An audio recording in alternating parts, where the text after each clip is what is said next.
It's January. It's January. That means one thing. It's Oscar season, and it's time for Newsweek's annual Oscar Roundtable.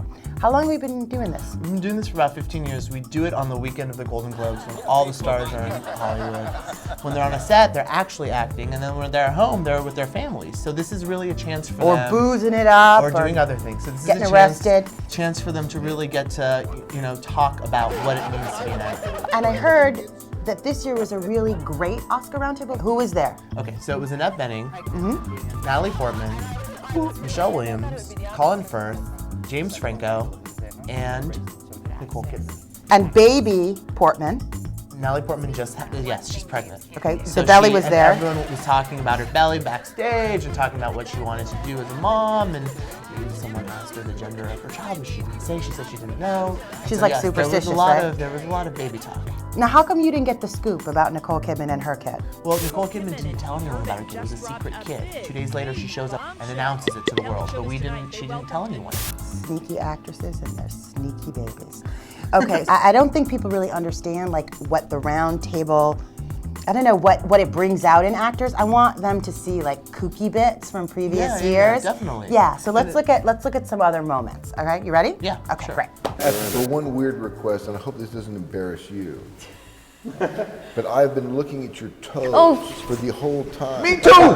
You have got some incredible damn toes. And I would like to request an insert.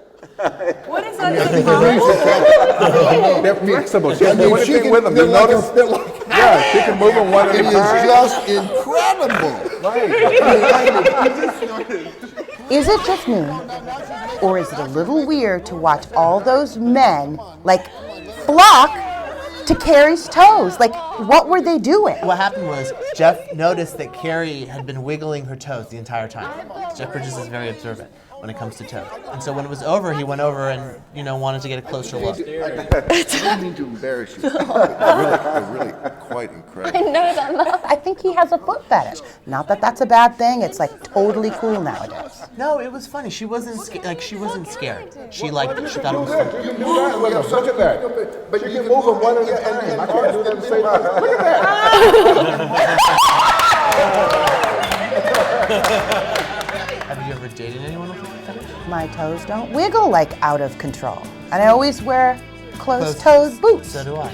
Yeah, to avoid Jeff that. Bridges. Another great moment for me was from 2007, and that was the year when we had, you have to remind me if I miss somebody. We had Brad Pitt, Cate Blanchett, Forrest Whitaker, Helen Mirren, and Penelope Cruz and Leonardo DiCaprio.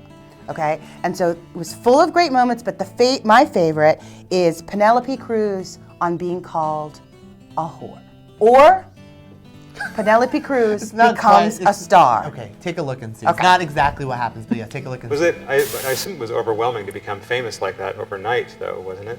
In Spain? It was strange, but it was strange because to see more the reactions of the people around, your friends, and not my family, but more for people around me, and just weird. The day that I came out on the street for a walk and I was with my dad, and somebody screamed from a car, "I love you," and a minute later somebody screamed, "Whore." Then I knew I was famous. It was like, this is it, it's the combination. I think Penelope Cruz is amazing. To be that young and to realize the bifurcation, the love-hate relationship that we have with movie stars, especially actresses. You are fabulous, you are a whore, means that she's fabulous. I love her, she's my idol. I love that part.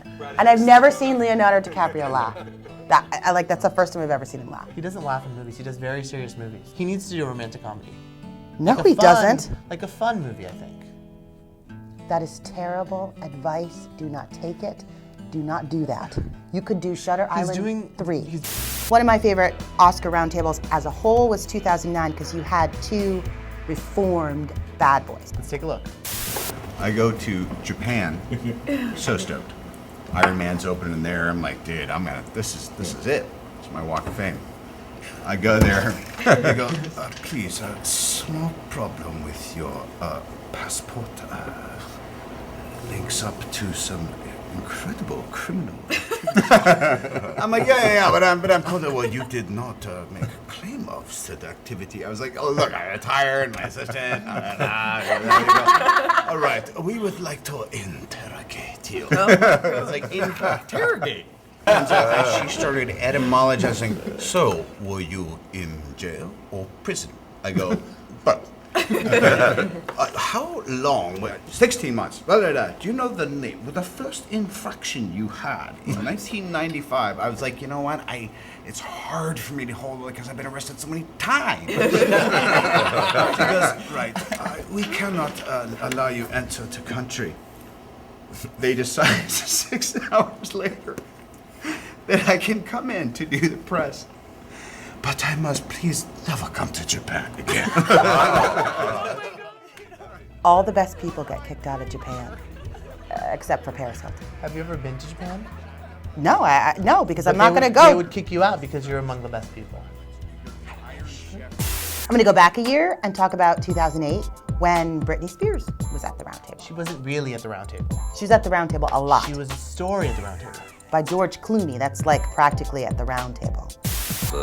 Yeah, well, I just found out about 10 days ago that I must live with like 300 or 400 yards from Britney Spears. And I found out because I came home and like 10 o'clock at night and there's all these helicopters over my house with these lights like on it.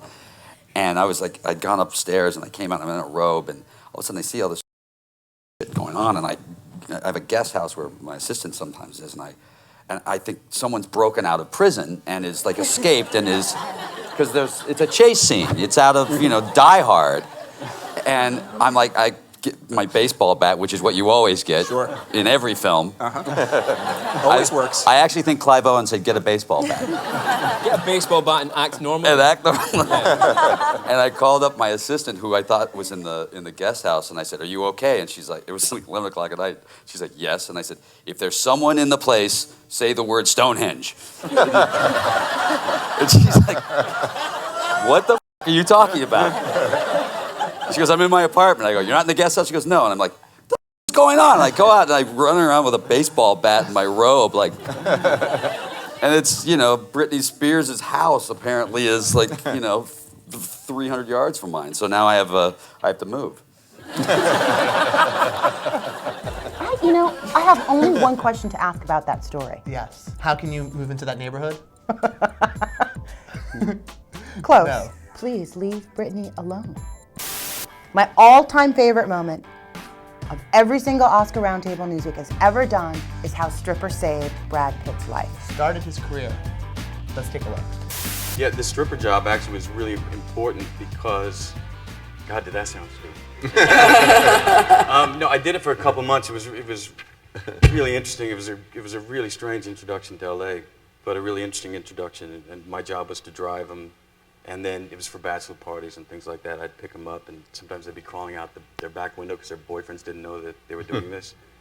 And you drive them to the gig, and then you had to collect the money and catch their clothes so the guys wouldn't steal and play their Bad Prince tapes. And then you'd work them afterwards for to do these. It was not a wholesome atmosphere, but truthfully, I mean, the novelty wore off very quickly, and it got very, very depressing. And so I quit after 2 months, even though it was really good money that I needed at the time. It just was the guy said, listen, I really need you. I got this one last gig tonight. I really need you to do this. And I was like, yeah, okay, I'll do this one. And there was a girl who was, I had never met her before, and she was in an acting class that she said she named another actor that I'd actually heard of who was in this acting class. And because of that, I went and checked it out. It was a really important time for me as far as direction and one of those pinnacle moments. So stripper changed the course of your career. Strippers changed my life. Yeah. That is almost worth, ladies, becoming a stripper. How much do you think he got paid as a stripper's driver? Because he said he got paid really well. Okay, I bet you they tip him out, and I bet you he gets a salary. Sounds like I know what I'm talking about. I have no idea. I know nothing about the stripping job arts. posting on Craigslist? Yes, and now every single young out-of-work actor is looking for that job right now. Thanks to Newsweek.com. And its annual Oscar Roundtable.